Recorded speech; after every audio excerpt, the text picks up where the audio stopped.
चलो करते हम लिमिटेशन ऑफ वीपीटी। ओके, किस पे बात करते हैं?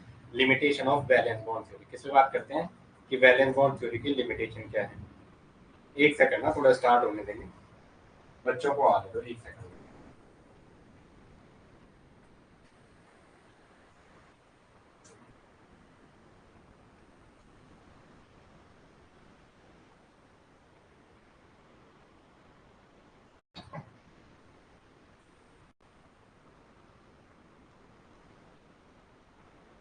चलो करें शुरू, करते हैं शुरू। लिखो limitation of valence bond theory. कल वैलेंस बॉन्ड थ्योरी पढ़ाई थी, उसकी लिमिटेशन नहीं कराई थी। क्या नहीं कराई थी? उसकी लिमिटेशन। हेडिंग डालो limitation of valence bond theory. क्या डालो? Limitation of valence bond theory. किसकी? बैलेंस बॉन्ड थ्योरी की limitation. Limitation of valence bond theory. Valence bond theory, limitation of valence bond theory. किसकी? बैलेंस बॉन्ड थ्योरी की limitation. ठीक है, limitation से भी एक क्वेश्चन आ सकता है, बता दो इसकी लिमिटेशन। पहला लिखेंगे it could not explain the strong field. It could not explain, it could not, देखो पहला, it could not explain the nature of ligand. It could not explain, it could not explain the nature of event. It could not explain, it could not explain about the nature of event. About the nature of event. ये कुछ भी नहीं बता पाए किसके बारे में? Nature of ligand. It could not explain the nature of ligand. कैसा था नेचर का लिगेंड? आपने अभी पढ़ा था, वाटर और एनसीएस में लाइन थी। एनसीएस यहाँ आपने कहा था एसएफएल है, स्ट्रॉन्ग फील्ड लिगेंड। यहाँ क्या था? डब्ल्यूएफएल। तो ये SC, strong electrolyte and weak field ligand के बारे में कुछ नहीं बता पाया था। ओके, स्ट्रॉन्ग इलेक्ट्रोलाइट और वीक इलेक्ट्रोलाइट के बारे में क्या कुछ नहीं बता पाया था। आप लिखेंगे ये भी नहीं बता पाया था। आप पहले लिखो तब समझाओगे। It could not explain the pairing of ligand. It could not explain the, it could not explain the, it could not explain the pairing of electron. It could not explain the pairing of electron, pairing of electron, pairing of electron in the presence of, in the presence of strong ligand, in the presence of strong ligand। ये नहीं बता पाया था कि strong ligand की presence में pairing क्यों हो रही है। मतलब आप बैक पेयरिंग कर रहे थे, और क्या कर रहे थे आप? बैक पेयरिंग करके आप क्या क्या बना रहे थे? लो स्पिन कॉम्प्लेक्स कह रहे थे। तो ये नहीं बता पाया था कि जब स्ट्रॉन्ग फील्ड लिगेंड आ रही है तो बैक पेयरिंग क्यों नहीं हो रही। इसके बारे में कोई एक्सप्लेनेशन नहीं दे पाया था। ठीक है, अब इसने मैग्नेटिक मूवमेंट तो बताया, लेकिन कलर कैसा है, इलेक्ट्रॉनिक स्पेक्ट्रा, इसके बारे में भी कुछ नहीं बता पाया था। थर्ड लिखेंगे it could not explain about the colour and spectra. It could not explain the, it could not, it could not explain the, it could not, it could not, it could not, ऊपर क्या लिख दिया spelling? वो भाई, वो भाई, it could not explain the color and electronic spectra of the compound. It could not explain the, it could not explain the color and electronic spectra. Could not explain the color and electronic spectra. Color and electronic spectra. ये colour और electronic spectra के बारे में भी क्या कुछ नहीं बता पाया। It could not explain the colour and electronic spectra. Fourth लिखेंगे okay, it could not explain the deviation of magnetic movement. ये भी नहीं बता पाया था कि जो फॉर्मूले से कुछ और आया और कैलकुलेट वाला कुछ और आया, तो ये डेविएशन नहीं बता पाया। It could not explain about it, it could, it could not explain, it could not explain the magnetic moment, it could not explain, it failed to explain, देखो it failed to explain, it failed to explain,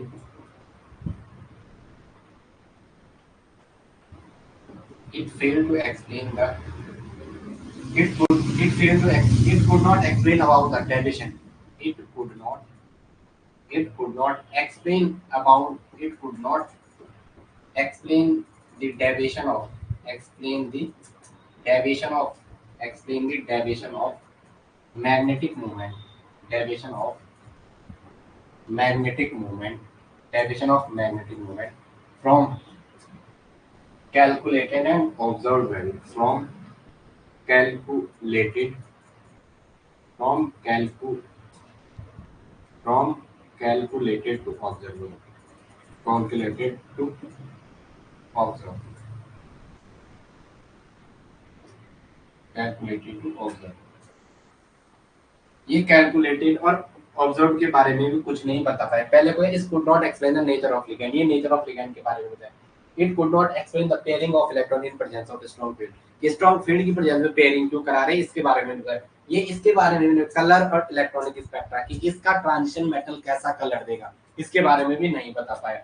it could not explain the deviation of magnetic moment, कि हम फॉर्मूले से जैसे हमने mu निकाला ना फॉर्मूले से, तो किसी का जैसे 3.8 आ गया और यहाँ उसका आ रहा है 2, तो ये जो कैलकुलेटेड था और ये क्या था ऑब्जर्व था जो एक्सपेरिमेंट से मिला, तो इतना डेविएशन क्यों आया ये इसको भी एक्सप्लेन नहीं कर पाए। नेक्स्ट लिखेंगे this theory could not explain the effect of temperature on magnetic movement, this theory could not explain the effect of magnetic movement on temperature, this theory could not explain the effect of temperature, this theory could not explain, this theory could not explain, this theory could not explain the this theory could not explain the effect of temperature, effect of temperature on magnetic movement, effect of temperature on magnetic movement,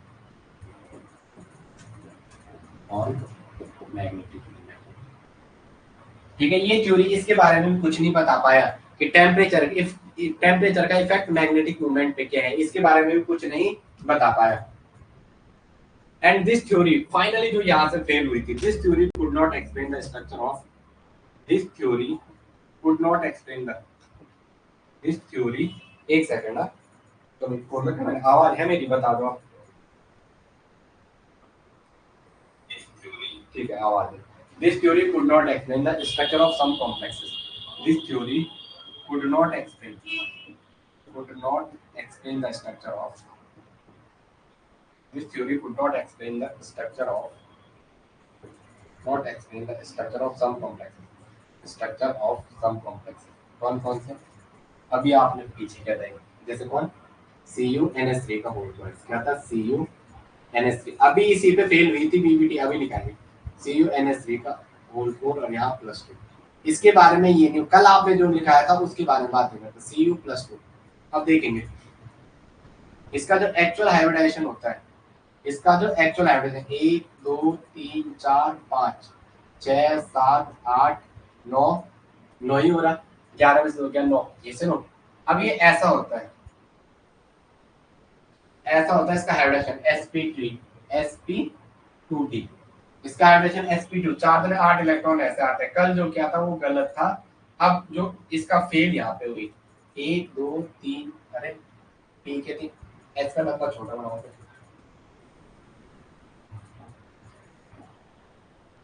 s का डब्बा छोटा बनाओ, फिर p के 3 डब्बे बनाओ।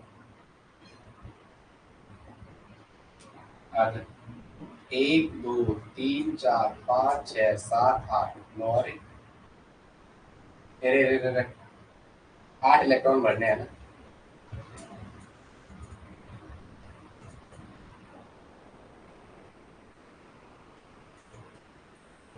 ये दो, ये NS3 के 2 इलेक्ट्रॉन, ये NS3 के 2 इलेक्ट्रॉन, 2 इलेक्ट्रॉन कैसे होता है बार बार समझो, हाँ इस लोन पेयर की वजह से। ओके NS3 के 2 इलेक्ट्रॉन, ये भी NS3 के 2 तो 4 तो 6 तो 8 और ये भी NS3 के, तो हाइब्रिडाइजेशन क्या है, DSP2 या SP क्या है, DSP2 या SP2D, आप कुछ भी कहना है इस वाले केस में। तो एक्चुअल हाइब्रिडाइजेशन ये था, तो यहाँ पे क्या होता, बीबीटी फेल हो गया था, बीबी ने कहा या तो इनर बनाओ या तो आउटर बनाओ, इसने तो ऐसा कुछ बनाया नहीं, इसने तो ऐसा कुछ बनाया नहीं, तो यहाँ पे क्या हो गई थी, फेल हो गई थी, यहाँ पे क्या हो गई थी, फेल हो गई थी। चलो इस पे ये फेल हो गया था। अब लिखेंगे जरा थोड़ा शेप ऑफ ऑर्बिटल्स के बारे में, किसके बारे में, shape of orbital. Okay heading डालेंगे shapes of the orbital, orbital की शेप्स क्या होती है, शेप्स ऑफ ऑर्बिटल, ऑर्बिटल्स की शेप्स क्या है, शेप्स ऑफ ऑर्बिटल। ओके आगे आ जाओ, क्या है शेप ऑफ ऑर्बिटल में क्या क्या है इधर देखेंगे। पहले पहले मैं ये बना रहा हूँ। Okay,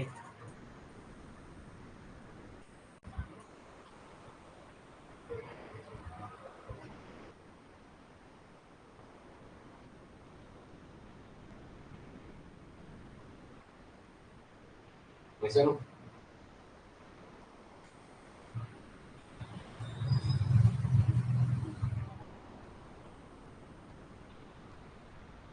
yes. अब देखते हैं जरा, पहले इतना बना दो। अब आपको मेरा काम आपको क्या है सिखाना है, क्या है सिखाना।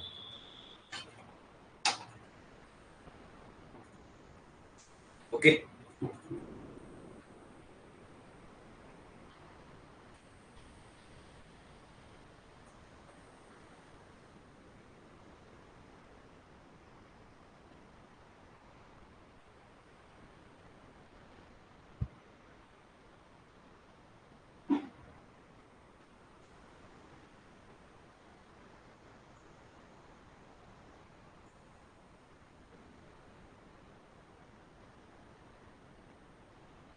अच्छा नहीं बन रहा है।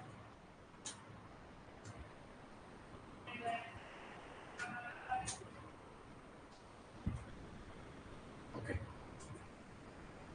जैसे मैंने ये बनाया, यहाँ y लिखा हुआ, यहाँ x लिखा हुआ, यहाँ y लिखा, यहाँ x लिखा हुआ, इसमें क्या लिखा हुआ x, तो ये ऑर्बिटल हो जाएगी D X square minus Y square.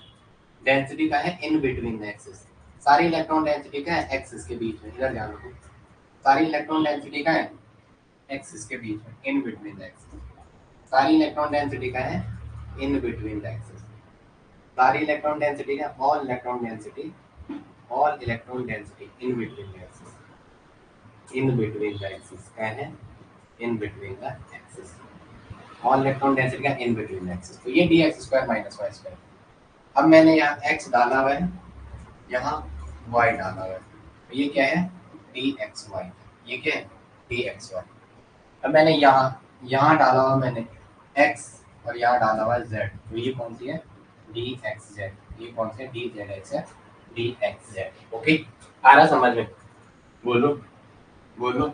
यहाँ y है और यहाँ z है, तो ये क्या है D X Y D Y Z, D Z D X Y D Y Z, D X Y और डी एक्स वाई, यहाँ वाई लिखो पहले, वाई डी वाई जेड, चलो कोई बात नहीं, डी एक्स यहाँ वाई लिखो, यहाँ Y D X Y D Y Z, Y यहाँ जेड लिखो, यहाँ क्या लिखो वाई, ये क्या हो जाएगा डी वाई जेड का, ये क्या हो जाएगा डी वाई जेड का। ओके, ऑर्बिटल को देख लो, ये आपके काम आएंगे। ओके, चलो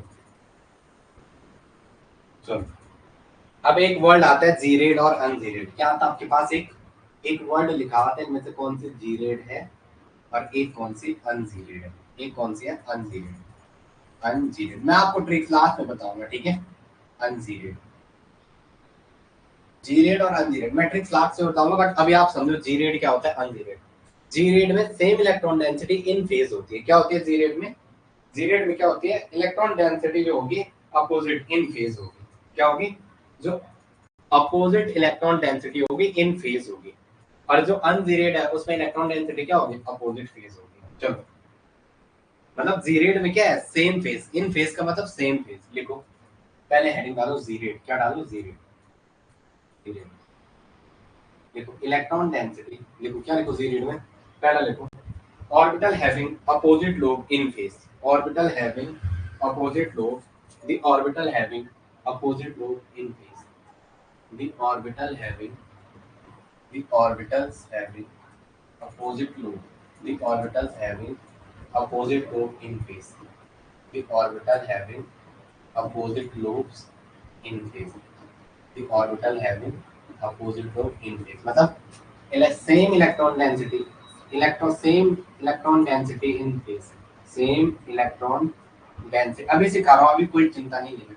सेम इलेक्ट्रॉन डेंसिटी इन फेज क्या हो जाएगी, इन फेज में सेम इलेक्ट्रॉन डेंसिटी। अब लिखो अनजीरेड, क्या लिखो अनजीरेड, अनजीरेड आपके पास है ही, क्योंकि आप सीएफटी तक ले जाए तो वो आपको जीरेड और अनजीरेड भी पूछेगा कि जीरेड क्या होता है और अनजीरेड क्या होता है। अब लिखें अनजीरेड, अनजीरेड में क्या होगा The orbital having opposite lobe out phase. The orbital having opposite lobe in out phase. The orbitals having the orbitals having opposite lobe in out phase. Opposite lobes in out phase. Opposite lobes in out phase. मतलब opposite density in electron density in phase. मतलब क्या opposite density होगी, क्या होगी opposite density. अब आपको जी red अन जी red नहीं पता है, अभी मैं आपको दिखा रहा हूँ। जैसा आप हम जी रेड और अन जी रेड को फाइंड कर रहे हैं, क्या चाह रहे हैं, जी रेड और अन जी रेड, मतलब सेम इलेक्ट्रॉन डेंसिटी। देखो यहाँ आप जैसे एस की ऑर्बिटल ले रहे, क्या लिए एस की ऑर्बिटल, आपके इस पॉइंट से कहीं भी जाओ, अगर आप इस पॉइंट के यहाँ गए तो आपको सेम डेंसिटी, इस पॉइंट के यहाँ गए सेम डेंसिटी, इस पॉइंट के आगे सेम डेंसिटी, इस पॉइंट के आगे सेम डेंसिटी, इस पॉइंट के आगे सेम डेंसिटी, इस पॉइंट के आगे सेम डेंसिटी, इस पॉइंट के आगे प्लस, इसके यहाँ भी प्लस। कैसे भी जाओगे आपको क्या मिलेगा, प्लस मिल रहा है, तो आप कहोगे एस की ऑर्बिटल कैसी है, जी रेड है, ठीक है जी रेड। अब थोड़ा मैं आपको पी समझाता हूँ, पी। अब देखिए इधर पॉजिटिव इधर नेगेटिव, या इधर नेगेटिव इधर पॉजिटिव, या इसको ऐसे घुमा के बना दो आपकी मर्जी, इधर पॉजिटिव इधर नेगेटिव, क्योंकि पी ऑर्बिटल का तो अपोजिट साइन होगा ना, आधा डेंसिटी ऊपर आधा नीचे। अब ध्यान रखिएगा, इस पॉइंट से अगर आप ऐसे गए तो या आपको पॉजिटिव मिला, इस पॉइंट से ऐसे नीचे गए आपको नेगेटिव मिला, तो it is ungeared, same electron density नहीं आ रही है, अनजीरेड। क्या हो जाएगा ये, अनजीरेड।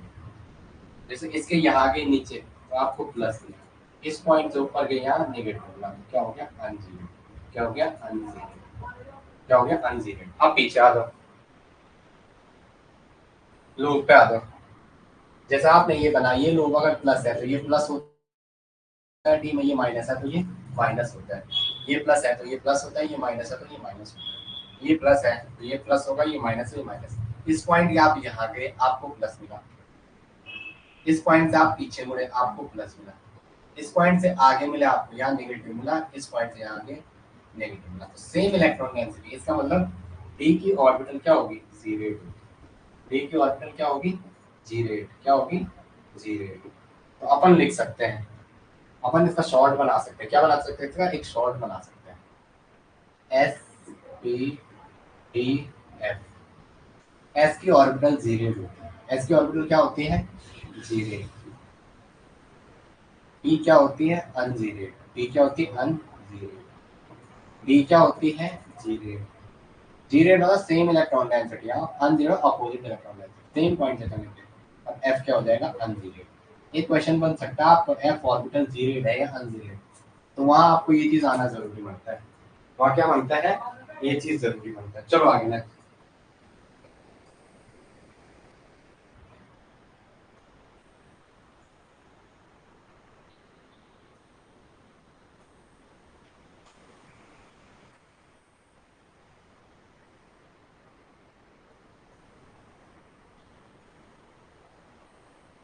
चलो चले आगे, बता दो भाई, मैं चलूं आगे, बता दो चलूं आगे, अगर आपकी परमिशन है तो आई विल मूव फॉरवर्ड। चलो आगे आ जाओ, हेडिंग डालेंगे क्रिस्टल फील्ड थ्योरी, क्या डालेंगे, सी एफ टी, क्या डालेंगे, C F T crystal field theory. Okay, आपके सिलेबस में है, ये मत कहना कि मैं आके ऐसे ही कहानी बना के जा रहा हूँ, आपको लग रहा होगा सर मजे में आ रहे हैं, मजे मजे में समझा रहे हैं, ऐसा नहीं है। कोऑर्डिनेशन में सी एफ टी बाद वाला टॉपिक जो है, सी एफ टी पढ़ा रहा हूँ मैं आपको पहले, सी एफ टी के बाद मैं आपको नेमिंग सिखाता हूँ एक क्लास में। जैसे सी एफ टी कंप्लीट हो जाएगी ना आपकी, सी एफ टी की थ्योरी करते हैं, बात की बातें करते हैं, फिर मैं आपको ये ई एन जो नेम वाला कॉन्सेप्ट है उसे सिखाता हूँ। वीबीटी हमारा कंप्लीट मैग्नेटिक प्रॉपर्टीज हमारे देख लिया हमने, किसके बेसिस पे, अनपेयर्ड इलेक्ट्रॉन के बेसिस पे, किसके बेसिस पे, अनपेयर्ड इलेक्ट्रॉन पे। मेरी आवाज आप तक आ रही है, आ रही है तो यस बोलना, थोड़ा मैं माइक चेक कर दूँ, आजकल अकेला हूँ बिना जा रहा स्कूल।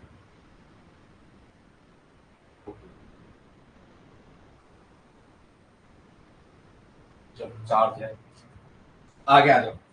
चले हेडिंग डालेंगे क्रिस्टल फील्ड थ्योरी। चलो हो जाएगा टेट्राहेड्रल में हो जाएगा, क्या फैक्टर फैक्टर ये हो जाएगा, और आपका लेंथेनाइड एक्टिनोइड हो जाएगा।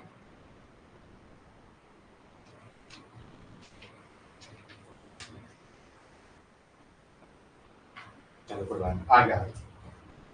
हेडिंग डालेंगे क्रिस्टल फील्ड थ्योरी। क्या डालेंगे? CFT, crystal field theory. Heading डालेंगे क्रिस्टल फील्ड थ्योरी। क्या डालेंगे? Crystal field theory, crystal field theory. इसको क्या कहते हैं? CFT। क्या कहते हैं? CFT। क्या कहते हैं? CFT मतलब क्रिस्टल फील्ड थ्योरी। अब ध्यान रखेंगे CFT में आयंस और डाइपोल के बारे में बात है। पहले लिखो गिवन बाय, पहला है ना given, it was given by Van Vleck. Given किसने इसको दिया था? देखो it was given by Van Vleck. मुझे थोड़ा चेक करने दो, मैं गलत कर, वैन ब्लैक सही है, वैन ब्लैक एंड बैथ। इसको किसने दिया था?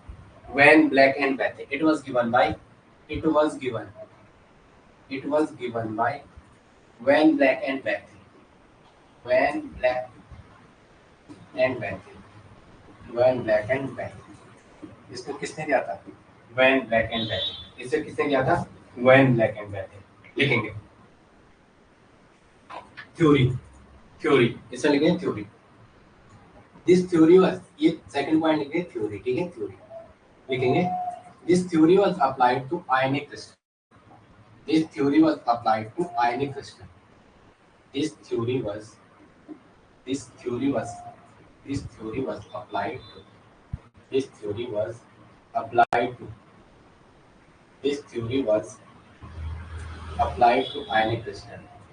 This theory was applied to ionic crystal. This theory was applied to ionic crystal. ये किस पे अप्लाई हुई थी? आयनिक क्रिस्टल पे। This theory was applied to ionic crystal. किस पे हुई थी? आयनिक क्रिस्टल, ठीक है। This theory was applied to ionic crystal. Okay. Therefore it is called CFT. इसलिए इसको हमने क्या कहा? Crystal field theory. Therefore it is called, याद रखेंगे आप, ये भी आ रहा पेपर में, वॉन ब्लैक एंड बैथे। ऐसा भी पूछ रहा है इसको किसने खोजा था, इसको किसने खोजा था? वॉन ब्लैक एंड बैथे ने। This theory was applied to ionic crystal, therefore it is called crystal field theory. Therefore it is called crystal field theory. इसलिए आपने इसको क्या कहा? Therefore it is called crystal field theory. आपने इसको क्या नाम दे दिया? Crystal field theory. Therefore it is called crystal field theory. अब लिखेंगे नेक्स्ट, थर्ड पॉइंट लिखेंगे इसका, क्या लिखेंगे? पोस्टुलेट, कि इस रिएक्शन के क्या क्या पोस्टुलेट थे। पहले इसने मेटल और आयनिक को, इसने ये बोला था जो मेटल है और आयन के बीच के रिलेशन को बोला। फिर उसने आयनिक डाइपोल के बारे में बोला। फिर बोला नेगेटिव का, जो लिगैंड का नेगेटिव डाइपोल है उसको किसके पास होता है? उसको बोलो मेटल के साथ इंटरेक्शन में होता है, क्योंकि नेगेटिव एंड मेटल के साथ क्या होगा? वैकेंट ऑर्बिटल ये मेटल के साथ डायरेक्टली कांटेक्ट होगा। पहला लिखेंगे, ठीक है, electrostatics force between metal and ligand. इसने पहला बोला मेटल और लिगैंड के बीच क्या पाया जाता है? Electrostatics force. तो पहला लिखेंगे electrostatics force between metal and ligand. Electrostatics force between metal and ligand.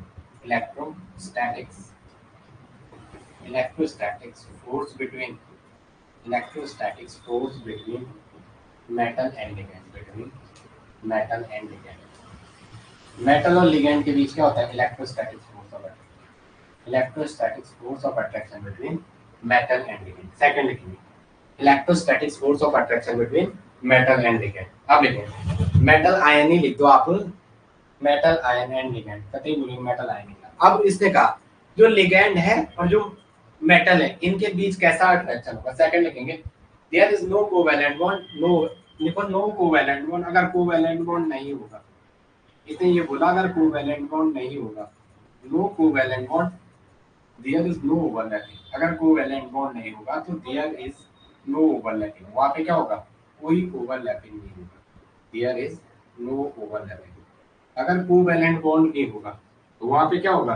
कोई ओवरलैपिंग नहीं होगी, वहां पे क्या होगी? कोई ओवरलैपिंग नहीं होगी। अब जो लिगैंड है उसको उसने दो चीज बोला, या तो ये पॉइंट चार्ज हो सकता है, लिगैंड को इसने कहा लिगैंड जो है वो क्या होता है? दो तरीके के हो सकते हैं, या तो वो पॉइंट चार्ज हो सकते हैं, क्या हो सकता है? पॉइंट चार्ज, पॉइंट चार्ज के जैसे कंसीडर करो। इसने बोला इनको पॉइंट चार्ज के जैसे, मतलब जिन पे क्या हो? नेगेटिव चार्ज हो, जिन पे क्या हो?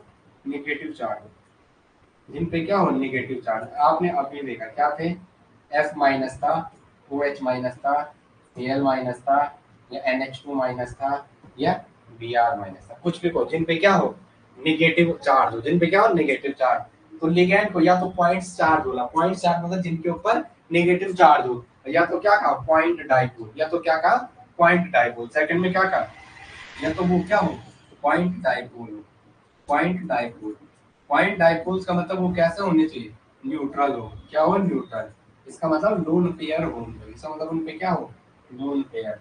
लोन पेयर जैसे NH3 H2O कार्बोनिल, ये सारी चीजें सब में क्या है, लोन पेयर था। अब आगे लिखेंगे नेक्स्ट, नेगेटिव और एंड ऑफ डाइपोल। इतने कोई दिक्कत, इतने में किसी को कोई दिक्कत पॉस्टुलेट में। पहले उसने कहा मेटल आयन और लिगेंड के बीच क्या होता है, इलेक्ट्रोस्टैटिक फोर्स ऑफ अट्रैक्शन। एक इलेक्ट्रोस्टैटिक इलेक्ट्रॉन के बीच लगने वाला फोर्स जो क्या करता है, इनको आपस में बांधे रखता है। फिर उसने कहा अगर no covalent bond there is no overlapping. अगर मेटल और इसके दोनों इलेक्ट्रॉन आपस में शेयरिंग में होंगे तो वहां पे कोई ओवरलैपिंग नहीं होगी।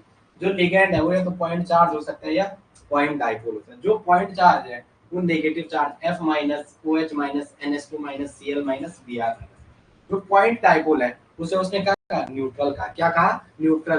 न्यूट्रल लिगेंड, आप देखो न्यूट्रल लिगेंड टाइप की कैसे, न्यूट्रल वाले जिनमें क्या लोन पेयर हो NH3 minus H2 minus C minus. अब उसने कहा negative end of a dipole is interact with metal ion. लिखो negative end of the dipole approaches to metal ion. कौन सा पॉइंट चल रहा है, पॉइंट नंबर 4। वाह वाह वाह, 1 2 3 और 4, पॉइंट नंबर 4। देखो negative end of dipole, negative end of dipole, negative end of dipole, negative end of dipole approaches the metal ion, negative end of dipole approaches the metal ion, approaches the metal ion। Negative and जो है dipole का वो किसको करता है, metal ion को approach करता है। Negative end of dipole approaches the metal ion. कैसे, आप कमेंट करो, जब आप कमेंट करोगे तभी मुझे एनर्जी मिलेगी। आपका कमेंट मुझे एनर्जी देता है। जैसे ना वैकेंट ऑर्बिटल है मेटल पे, जैसे ना या तो है लिगेंड, ये इसका नेगेटिव एंड डाइपोल यही है। इस मतलब आपको तो ये तो पता है ना। अब मैं बार बार वही चीज, इस पे क्या होगा, पार्शियली नेगेटिव, इस पे पार्शियली पॉजिटिव। डाइपोल की सारी डायरेक्शन ऑक्सीजन की ओर बता के बताया था, ये ऐसा बनाया था आपको अगर याद होगा तो। ये वाला यहाँ, ये भी यहाँ, सारी इलेक्ट्रॉन डेंसिटी ऐसे जैसे नो। तो इसका जो नेगेटिव एंड है, इसमें जो डेल्टा नेगेटिव है वो अप्रोच करेगा किसको, मेटल। अब मैं वो केमिकल बॉन्डिंग वाली बातें नहीं लिख रहा हूँ, उस यूनिट में बहुत डेप्थ में चले थे। इसमें मैं ऐसा लिख रहा हूँ 1 2 3 4 नेगेटिव, ये पार्शियली नेगेटिव। तो ये क्या करेगा, metal ion approaches the metal ion, approaches approaches the metal ion, approaches the metal ion, approaches the metal ion, approaches the metal ion। आगे लिखेंगे नेक्स्ट, आगे लिखेंगे, चलो आगे लिखेंगे splitting of d orbital in octahedral complexes. कि octahedral complexes में D orbital का स्प्लिटिंग कैसा होता है। अब लिखेंगे आप splitting of d orbital, splitting of d orbital in, splitting of d orbital, splitting of d orbital in octahedral complexes, splitting of d orbitals in octahedral complexes, इसमें octahedral complexes, splitting of d orbital in octahedral complexes। क्या क्या हमारे पास, फटाफट बोलेंगे। पहले तुम्हें कितनी orbital होती है, splitting of d orbital in, यहाँ पे लिखा हुआ d orbital in octahedral complexes, octahedral कौन कौन सी होती है orbital, D X Y D Y, ये ग्राउंड स्टेट में, ये क्या है ground state. 1 2 3 4 5 D X Y D Y Z D Z X D X square minus Y square. Next वाली क्या हो जाएगी, डी जेड स्क्वायर। नेक्स्ट वाली क्या हो जाएगी, डी जेड। ये ग्राउंड स्टेट में कौन सी है, ग्राउंड स्टेट। जैसे आप इसको एक्साइटेशन में ले जाओगे ग्राउंड स्टेट, जैसे आप इसको एक्साइटेशन प्रोवाइड कराओगे, on excitation, on excitation, on excitation, तो ये कहाँ चली जाएंगी, हायर एनर्जी लेवल। क्या चली जाएंगी, हायर एनर्जी लेवल। सीधा जाके नहीं टूटती है, थोड़ी लेट टूटती है यहाँ। 5 1 2 3 और 4 और 1 5।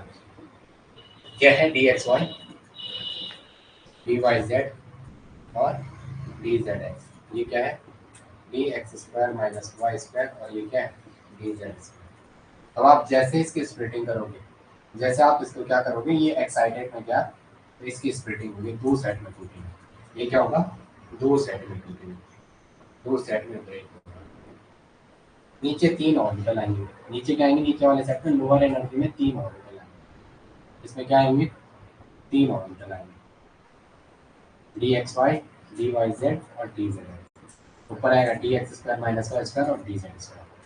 और ये इनके बीच की जो पहली सेंटर है। अब देखो टी टू जी, जो नीचे गया उसे टी टू जी कहते हैं, जो ऊपर गए इनको क्या कहते हैं, ई जी। इनको क्या कहते हैं, ई जी। टी टू जी का मतलब होता है ट्रिपली डिजनरेट। टी टू जी का मतलब होता है ट्रिपली डिजनरेट। क्या होता है, ट्रिपली डिजनरेट। और ईजी का मतलब होता है इलेक्ट्रॉनिकली डिजनरेट। ईजी का मतलब electronically degenerate, electronically degenerate, electronically degenerate, electronically degenerate. T two g नीचे, ईजी ऊपर। ये चलो अब देखेंगे जरा, ये इतना समझ में आया जैसे मैंने थोड़ा बता दो। चलो अब ये ऐसे टूटा, ये जैसे आप यहाँ ऊपर ले गए ना, ऐसे टूटा दो सेट में, एक नीचे गया एक ऊपर ले गया। तो यहाँ से जो यहाँ के बीच की डिस्टेंस है, जो क्या है यहाँ से यहाँ के बीच की डिस्टेंस है, ठीक है, इसको कहते हैं बेरिसूट। इस पूरे गैप को डेल्टा ओ कहते हैं, ऑफ द हेडर। ये 1 के बराबर होता है। आप देखिए जरा, थोड़ा मैं आपको सिखा रहा हूँ, ठीक है। ये यहाँ से यहाँ जो है, ये यहाँ से यहाँ, ये है -0.4। ये जो यहाँ से यहाँ है, ये है प्लस का 0.6। ठीक है, प्लस का 0.6। ओके। और इस पूरे गैप को कहते हैं, जो यहाँ से यहाँ पे तक है, जो ऑर्बिटल है यहाँ से यहाँ तक, ये जो स्प्लिटिंग हुई, इसे कहते हैं क्या, डेल ओ। इसे क्या कहते हैं, del O, splitting energy of octahedral. इसे क्या, del O is the splitting energy of octahedral, octahedral splitting. इसे क्या कहते हैं, octahedral splitting, del O octahedral splitting. और ये 1 के बराबर होता है। कितने के बराबर होता है, 1 के बराबर। ये कितने के बराबर होता है, 1 के बराबर। कितने के बराबर होता है, 1 के बराबर। चलो आगे, नेक्स्ट, आगे लिखो।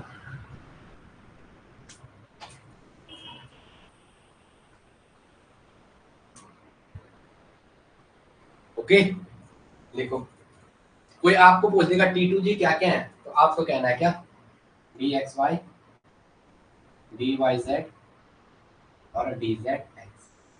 किसी ने आपको पूछा टी टू जी क्या क्या है, क्या पूछ दिया, टी टू जी क्या क्या है। तो टी टू जी क्या क्या है आपकी, टी टू मत बोलना है आप, जो आपका दोस्त होगा टी टू, टी टू नहीं, टी टू जी। क्या, टी टू जी कौन कौन सा है, D X Y, D Y Z और डी जेड एक्स। अब जो आपका इजी है वो क्या है, D X square minus Y square and D Z square, D X square minus Y square and D Z square. और इसको कहते हैं क्या, बेरी सेंटर। इसको क्या कहते हैं, बेरी सेंटर। इसको क्या कहते हैं, बेरी सेंटर। इसको क्या कहते हैं, बेरी सेंटर। इसको क्या कहेंगे, बेरी सेंटर। अब लिखेंगे जरा, ये डायग्राम देख लो एक बार ढंग से, आपके सामने छोड़ रहा हूँ। अब लिखेंगे, थोड़ा जरा लिखते भी हैं, कहानी बनाते हैं, क्योंकि कहानी में आप एक्सपर्ट।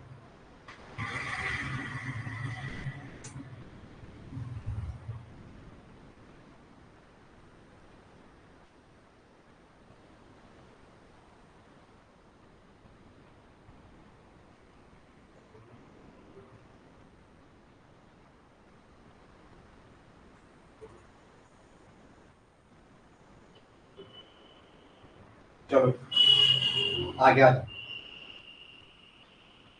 देखो, separation of d orbital into two और more energy level.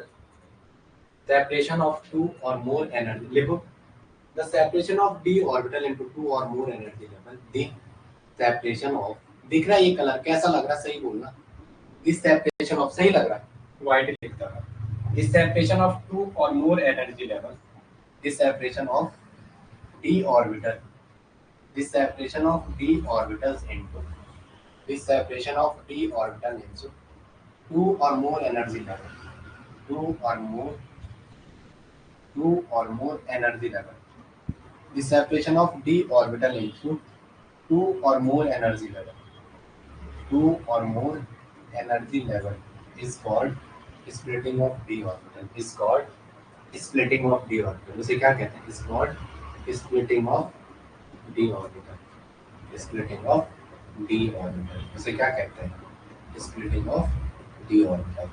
The separation of two or more, the separation of d orbital into two or more energy level is called, क्या कहते हैं? Splitting of d orbital. उसे splitting of d orbital crystal field splitting. देखो octahedral के case में, in case of octahedral, in case of octahedral, in case of octahedral, जो आपने पीछे बनाया वही लिखा है. In case of octahedral, in case of octahedral, d orbital is split into two level, d orbital is split into two level, d orbital is split into two level, split into two level, split into two level, दो level में split into two level. कौन कौन से? T2G and EG. अब लिखेंगे T2G is lower energy level, T2G is lower energy level, T2G क्या है? lower energy level, lower energy level. कौन कौन सी ऑर्बिटल है? Lower energy level. कौन कौन सी है? dxy, dyz और dzx. और इस पे जो वैल्यू आ रही है -0.4 वैल्यू, कितने? -0.4. एंड इजी क्या है? Higher energy level. इजी क्या है? Higher energy level. इजी आपका क्या है? Higher energy level. इजी क्या है? Higher energy level. उसमें क्या है? dx² - y². और नेक्स्ट वाली क्या है? dz². नेक्स्ट वाली क्या है? dz². इसकी वैल्यू कितनी है?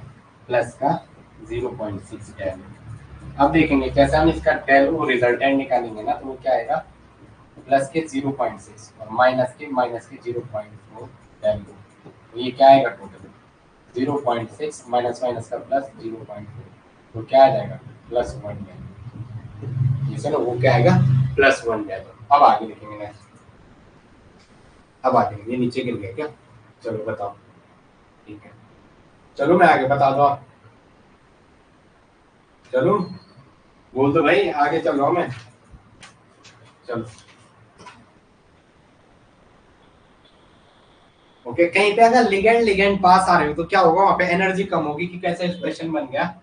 Ligand ligand are coming closer. What happened? Ligand ligand पास आ रहे तो क्या होगा? एनर्जी बढ़ेगी या घटेगी? Ligand plus ligand come closer. क्या होगा? Ligand plus ligand come closer. क्या होगा? Come closer. क्या होगा? जब लिगेंड लिगेंड पास आएंगे तो क्या होगा? रिपल्शन. बड़े साइज के है ना, रिपल्शन होगा. तो रिपल्शन होगा तो एनर्जी बढ़ेगी. रिपल्शन होगा तो जो सिस्टम की एनर्जी है वो क्या बढ़ेगी? सिस्टम की एनर्जी क्या होगी? बढ़ेगी. सिस्टम की एनर्जी इंक्रीज होगी. अगर सिस्टम की एनर्जी इंक्रीज होगी तो कहने का मतलब क्या है? अगर सिस्टम की एनर्जी इंक्रीज होगी तो रिपल्शन से एनर्जी इंक्रीज, तो क्या होगा? डिस्टेबल की ओर जाएगा सिस्टम. क्या होगा? स्टेबिलिटी डिक्रीज होगी. स्टेबिलिटी घटेगी ना. स्टेबिलिटी क्या होगी आपकी? डिक्रीज होगी. स्टेबिलिटी क्या होगी? डिक्रीज होगी. चलो ये डायग्राम बार बार देखना भाई, ये आपके हर एग्जाम में काम आता है. ये वाला डायग्राम ये आपका एग्जाम में काम आएगा. ईच एवरीवन जो एग्जाम आप लोगे. चलो अब देखो factor affecting magnitude of delta. Magnitude of delta को क्या क्या है? इसको जो ये गैप है फैक्टर अफेक्टिंग, ये यहाँ से यहाँ पे तक का जो ये गैप है ना, अब इसके बारे में बात कर रहे हैं. Factor affecting magnitude of delta. Heading आ लो. फैक्टर अफेक्टिंग किसकी बात कर रहे हैं? जो आपने T2G और EG के दो सेट में तोड़ा, ये T2G और ये EG. तो ये जो गैप आ रहा है T2G और EG, तो ये जो गैप आ रहा है ये वाला, इसको क्या क्या फैक्टर अफेक्टिंग कर रहा है T2G और EG. देखो factor affecting magnitude of delta क्या है? Factor affecting magnitude of delta. Factor affecting magnitude of delta. Factor affecting magnitude of del. Factor affecting magnitude of del. कि डेल ओ को क्या क्या फैक्टर अफेक्ट करते हैं. तो पहला लिखेंगे नेचर ऑफ मेटल आयन. कि मेटल आयन का नेचर कैसा है? बताओ इतने में किसी को कोई दिक्कत? बोल दो भाई, कोई दिक्कत? एक कह रहा सर आपने dz² का सेफ नहीं बनाया. लो यार कैसे कैसे नालायक हो आपने, तो बना रहा हूं मैं. ये कह रहा सर आपने dz² का सेफ नहीं बनाया. कहाँ बनाया? कि ये लो बना रहा हूँ, इसी में जगह है. आप लोग ना सब कुछ मेरे से कराना चाहते हो, कुछ खुद भी करो भाई.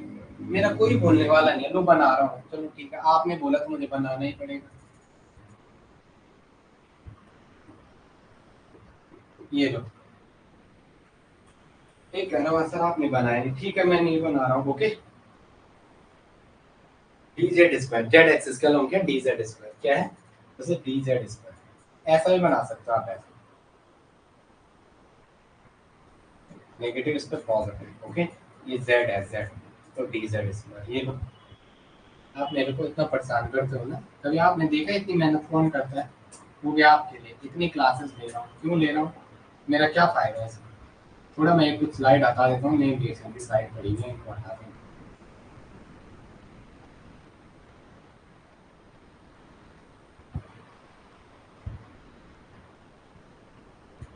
मेन रिएक्शन की स्लाइड थी वो मैंने हटा दिया। और factor affecting magnitude of delta, पहला लिखो नेचर ऑफ मेटल आयन।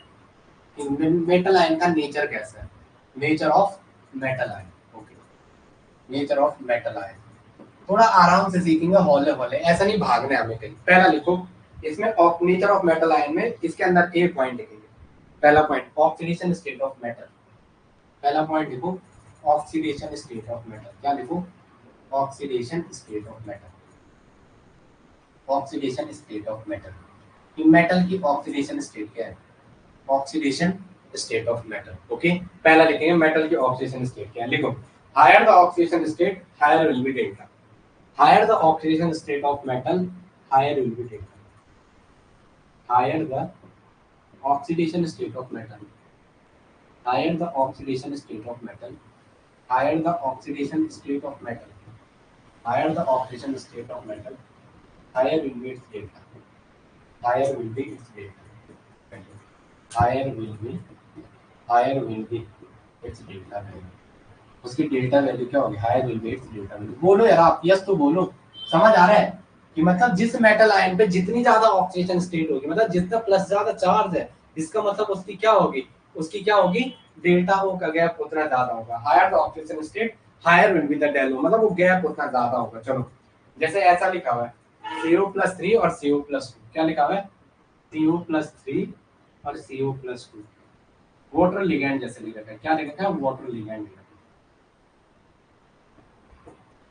ये बात सबके पल्ले पड़ रही है, हायर द ऑक्सीडेशन स्टेट इसका गैप ज्यादा होगा। CO+3 के कंपेयर में लिगैंड दोनों में सेम है, लिगैंड सेम है, लिगैंड सेम है, तो हम कह रहे हैं ऑक्सीडेशन स्टेट मेटल के बारे में बात कर रहे हैं। तो CO+3 वाले का डेलो, this is value of Delo, order of decreasing order of Delo, decreasing order of डेलो, मतलब splitting in depth, splitting SPLI, splitting in octahedral, splitting in octahedral, इसमें ऑक्टाहेड्रल, स्प्लिटिंग इन ऑक्टाहेड्रल। चलो आगे नेक्स्ट, अब आगे देखते हैं। पहला इसमें जैसा ऐसा दे रखा है COS2 का होल 6 एंड COS2 का होल 5, क्या दे रखा है, COS2 का होल 6 + 2, इसी में ये वाला क्या देखो, इसको ऐसा ऑक्टाहेड्रल दे दिया, COS2 का होल 6 + 2, अब क्या COS2 का COS2 माना है, क्या बना, COS2 का होल 6 ऑक्टाहेड्रल और COS2 का होल 6, वो भी +2 और ये +3, तो क्या होगा इसका CO+3 का जो डेलो होगा वो क्या होगा, CO+2 से ज्यादा होगा, मतलब उसके बीच स्प्लिटिंग उतनी ज्यादा होगी, किसकी, +2 का गैप इतना है तो 3 का उससे ज्यादा होगा, जितना ज्यादा चार्ज होगा उतनी ज्यादा क्या होगी, स्प्लिटिंग होगी। अब आगे लिखेंगे next, B principal quantum number, किसकी बात करते हैं, PQ। हम किसके बारे में बात करें ये पता होना बहुत जरूरी था। हमने नेचर ऑफ मेटल आयन देख रहे हैं, किसके अंदर देख रहे हैं, नेचर ऑफ मेटल आयन, पहली कैटेगरी, उसमें ए क्या देखा हमने, ऑक्सीडेशन स्टेट, एक इसके बारे में देखा ऑक्सीडेशन स्टेट। ऑक्सीडेशन स्टेट में मतलब मेटल पे जितनी ज्यादा मेटल की ऑक्सीडेशन स्टेट होगी उसका जो गैप है, जो गैप है वो ज्यादा होगा, 2 का इतना है तो CO+2 का 3 का क्या होगा, उससे ज्यादा होगा। अब देख रहे हैं इसमें नेचर ऑफ मेटल आयन के अंदर ही एक पॉइंट का ऑक्सीडेशन स्टेट और सेकंड देखते हैं प्रिंसिपल क्वांटम नंबर। देखो नेचर प्रिंसिपल क्वांटम नंबर, क्या principal quantum number, principal quantum number, principal quantum number किसके बारे में बात कर रहे हैं, प्रिंसिपल क्वांटम नंबर के बारे में। बी किसके बारे में, प्रिंसिपल क्वांटम नंबर। अब मैं जैसे 3 मेटल ले रहा हूँ, जैसे C1S3 का होल 6 RH कौन रोया इशरत जहां की मरने पे, कौन रोया, ऑक्टाहेड्रल ले रहा हूँ सारे, अभी हम ऑक्टाहेड्रल की स्प्लिटिंग CuNH3 का होल 6 प्लस 2, ठीक है, कौन रोया, रोडियम RHNH3 का होल 6 प्लस 2, होल 6 प्लस 2, कौन रोया और क्या, इशरत जहां की मरने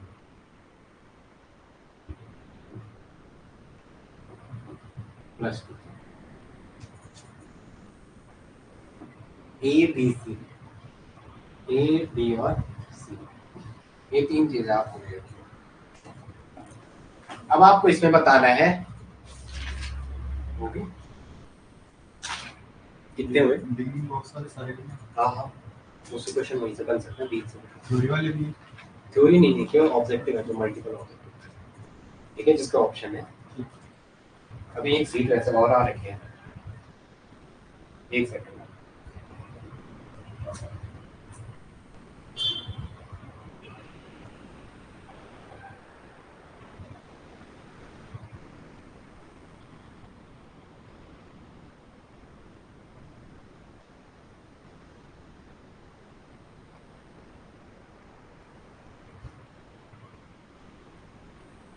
उसमें कितने क्वेश्चन हो गए आपके, अभी 23 हो गए। 23 हो गए।